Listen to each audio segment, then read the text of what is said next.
You don't walk have to outside, okay. and in 5 minutes, I could have as much cocaine as I wanted. Okay. Any given time. Right now, I could do it, but yeah, it's everywhere. It's like everywhere, and it's really bad in the gay community. It's so fucking bad. You see all these guys. You know what the problem is, man? Is people lose their family over coming out. They lose their family, they lose their friends, and they're left with nobody, right? So what do? They look for acceptance. And they find it the first place they find it. And the first place I found it, when I lost everybody, was with the drug crowd. And they're not, like the cocaine crowd is not the people you see on the street and stuff. They're the servers, and they're the really hot servers at the bars, and they're the really attractive people you see walking down the street, and the people who have good jobs and can afford this crazy habit, this money pit of a habit of cocaine, right? It's like a rich man's drug, really, if you're really going to get into it. So this is not an escape from reality. Let's just say being gay or bisexual or having the dominatrix thing, the no job, no money, no girlfriend. This is not the you understand what I mean? Yeah. It's not that, is it? No, you know, another big contributor is I have bipolar disorder. Okay. And I was not on my meds properly. I was not on the proper meds. And it was the impulse control was a big thing that I couldn't get over with the bipolar. Like right now, I'm pretty medicated. I'm a lot closer to having the right mix. Okay, wonderful. And that helps, right? So you've seen the doctor? Yeah, I do see a psychiatrist. I am proactive about it, and I take my medication, and that's the way you gotta be, or else it's gonna control your fucking life. It will. Now, can I just ask a personal question? Do you enjoy doing drugs? Now? No. Just in general. Did you enjoy doing that? No, I didn't. Not at the end. I felt really bad, you know? Like, at first, it was like, hey, party, do some coke, you know, get you all excited, you party more, all these cool people, they're doing drugs, and, you know, you can fit in with them now. After a while, it's not even that anymore. I was sitting at home with my girlfriend, and I was sitting on the fucking bed and just doing a line, being silent for 10 minutes, do another line with her, be silent for another 10 minutes, do another line with her. What is that, right? Why was I doing that? I couldn't understand after a bit, like, what am I doing? I'm not having fun. This is not fun. How did you know, when did you know you were hooked? When it really hit me, it was probably about a year ago, and I stopped lying to myself and I said, I'm an addict.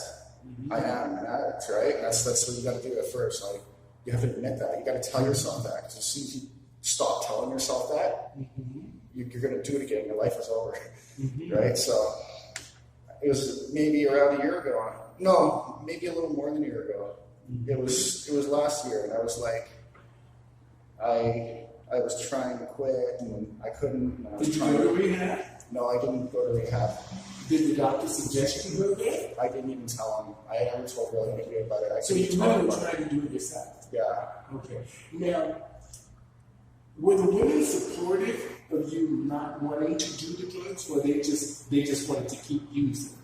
Well, my girlfriend, man, she knows what I was doing, and how I actually quit, I had to leave the strip club.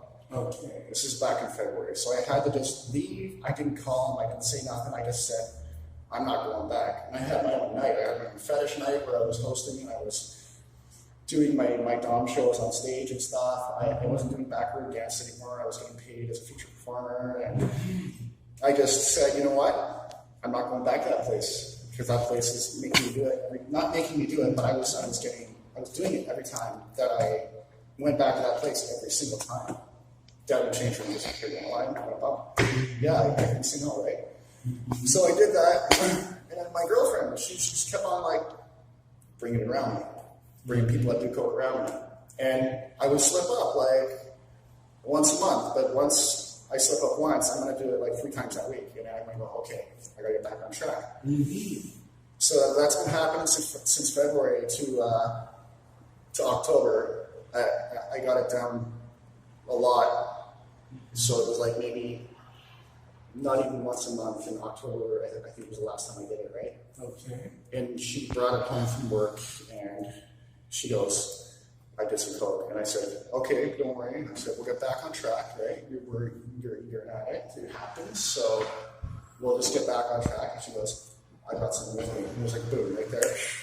Right? So you still have the urges. Oh yeah, the urges will be there for the rest of my life, I presume. Now, in the gay community, I know usually sex and drugs are always a mix. Yeah. On a constant basis. So it's good that you're not working there anymore. No. That's a good thing. Yeah.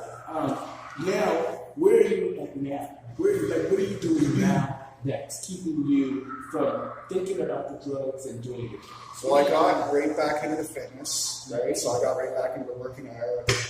I'm back into that. Mm-hmm. I'm actually waiting. I'm going to do a personal trainer certificate next month and do the course and everything. So I'm using the fitness as a big thing to deter me from it. Okay. And I do want to say, during the summer, after I left Flash, I got a job at a dispensary.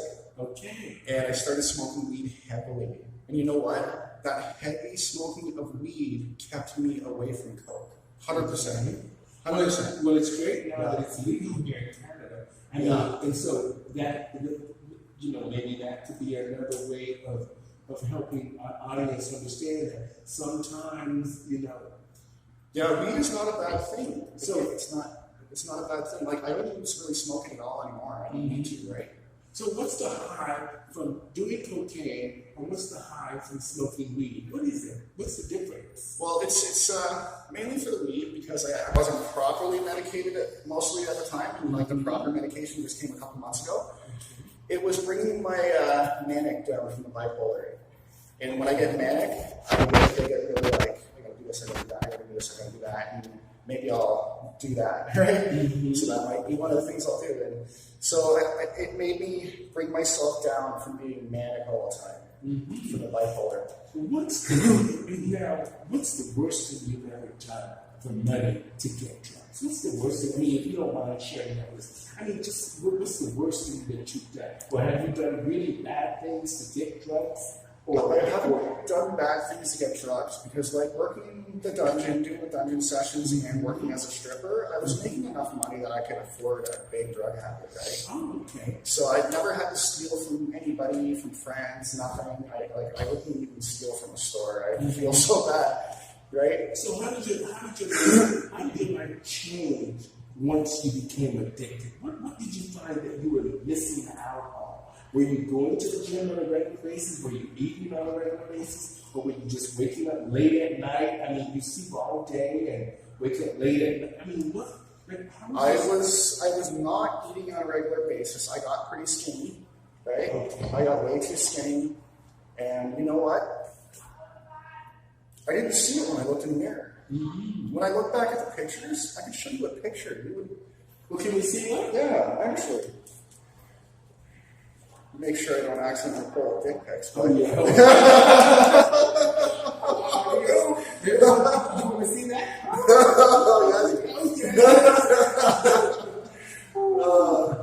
Let me see if I can. It's got to be in here somewhere. Okay. We'll take your time. I just want to say to our audience today we have the fabulous Dave Stryker on talking about drug addiction. He's now looking for a picture of us when he went through some really bad times. He's going to show us the before and now. This is after, but we're going to get to see the before in just a few minutes. So, and we're talking about drug addiction and his journey of recovery. I will. Okay. Sorry. All right. Take your time. Just to recap a few things. He's a dom, a male dominatrix, and he ended up working in the strip clubs to make extra money for his drug addiction and to promote his dominatrix business. And in return, it afforded him a lifestyle of having as much coke and drugs as he wanted, and sex and the party life. So this is why I invited him on my show today, is because I wanted people to understand that the drug addiction issues and the issues that Toronto is having a real crisis. In the last year, over 385 men have died of drug overdoses. So this is why I wanted to address this issue on my show today. Right now, we're going to bring you... I do have a picture of the exact incident that I was arrested for. This is when you were arrested? Yeah, that's what I was arrested for right there, walking down the street like that with that woman. Can we blow that up? I don't know if you can see that on the camera, but that looks great. You can send that to me. Yeah, okay. All right. So, yeah, I did 3 months in jail fighting a charge of causing a disturbance for literally doing that. No sexual behavior. Nothing was showing. So, Fort Erie, fuck you. Oh. Now that you're here, you like being in Toronto? I love Toronto. It's amazing. So you plan on staying here? Yeah, I'm not leaving. I can't do this in these small towns. So what is the best time that you had while doing drugs? What is the best time, and what is the worst? I think I found the pic. Oh, you found the pic? Okay. And now, do you feel that you're in a good place right now? Yeah, I got so skinny. Oh, look. Oh, wow. Look how skinny I was at that point, man. How skinny you were. That's at the peak of addiction rate there, folks. Don't do it. Do not do it. That's all I got to say. That's what it looks like, and it's not pretty, man. So you heard him. He says, don't do it. The peak of addiction, it affected him. I still somewhat had muscles a little bit, but I was skinny, man. I was cokehead skinny. It wasn't fun. What's the best time you've had when you were high? What's the best time and what's the worst? When were you at your lowest? My lowest? And what were you doing when you felt that you were at your lowest? But let's talk first. What was the best time and the best time you had when you were high? That was back when I was in my 20s. Okay. Back when I was in my 20s. Well, I mean, the cocaine I was doing back then was really, really pure. Like I've never found anything like it anywhere. Okay. This stuff was amazing, right? Mm-hmm. But this was also 15 years ago. Okay. So what was the lowest point? Have you been so low till you never contemplated suicide or anything like that? Have you? I thought about it so many times, man. Mm-hmm. Just like not wanting to be on that shit anymore, and I'd be like, I fucking spent $600 tonight on cocaine, and like another $300 on just like cabs and this and that, going around partying. Mm-hmm. And I was like, you know what, man, I should just jump off the fucking balcony. I thought that so many times because I don't want to wake up sober and have to deal with it. I don't want to have to deal with it sober when I. So now are you aware of you were aware of your urges. You know the places to stay away from and the people to stay away from. Anybody who does drugs. Okay, so tell the people out there what they should look out for when, let's just say the bad people. The bad people, when you're recovering, what should people really do to stay away? Because we know a lot of times they say, let's go to rehab, or let's not go in that area, or let's not go over to that person's house, because you know that the drugs are there. What would you say to people out there that to help them kick their habit or to really stay focused on their rehab? You gotta find a hobby, man. Right? You gotta find a hobby. You gotta find a job. You gotta find something that keeps you busy during the day and makes you go to sleep at night.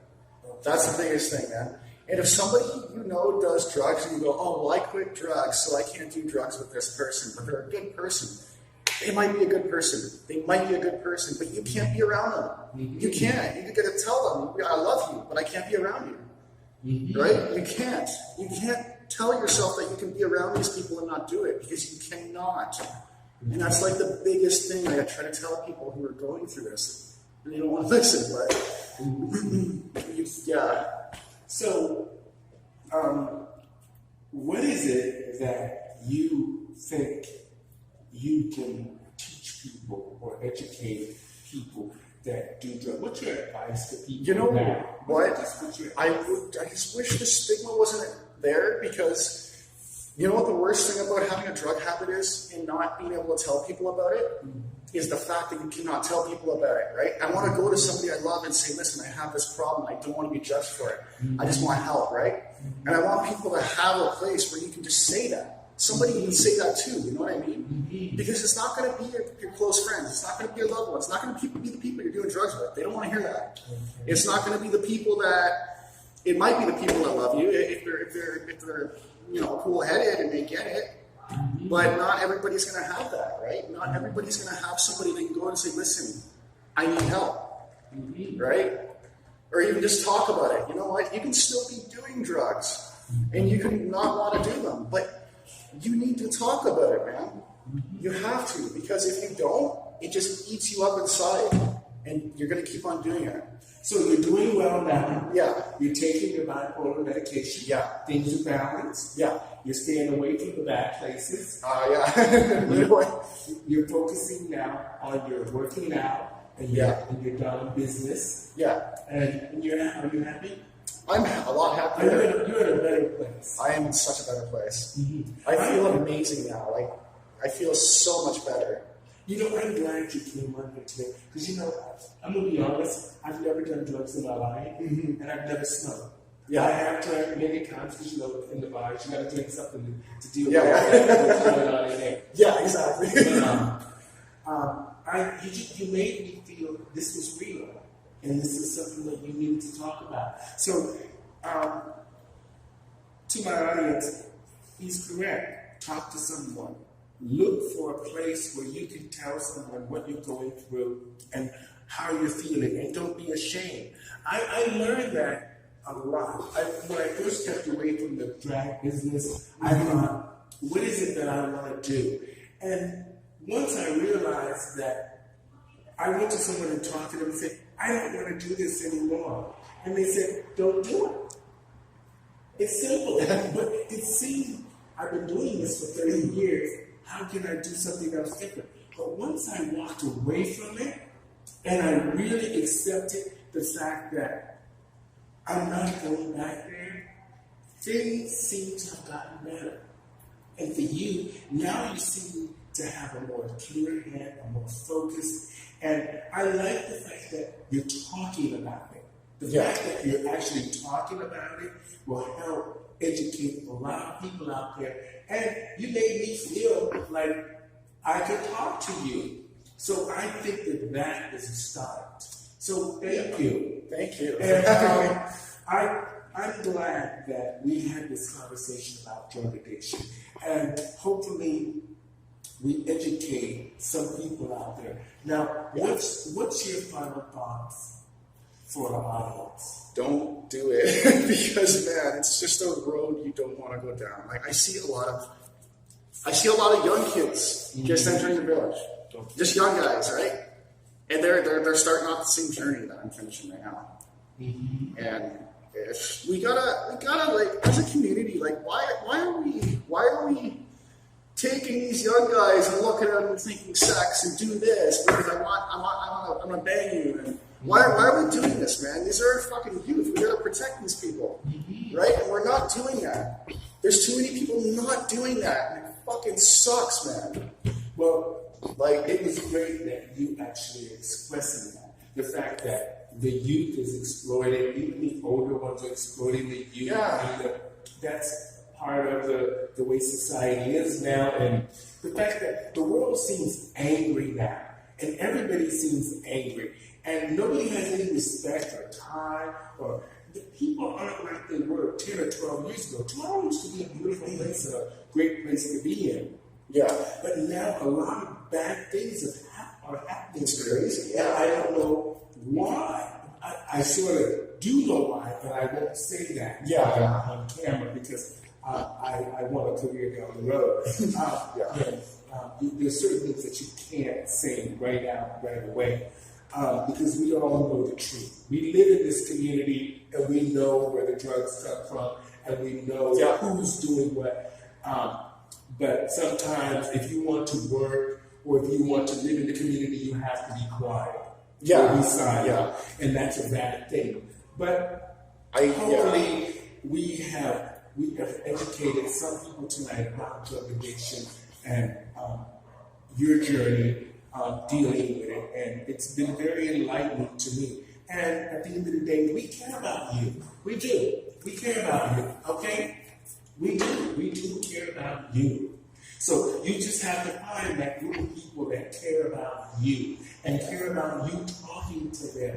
You can talk to me. I don't want anything from you. There are people like that, and there's a lot of good people in the world. Yeah. So thank you so much, Dave, for being on my show. Thank you for having me here. Thank you for educating the audience and just the fact that you have somebody you can talk to. So I say this to my audience out there. Find somebody you can talk to. Go to your church, talk to your boss, talk to a good friend, that someone you know you can trust that don't do drugs and that aren't looking to get anything out of you. So with that, I want to say thank you for being on my show. Thank you guys for listening. Hopefully we've educated some people out there. Thanks everybody. Thank you, Dave. Thanks everybody. Bye.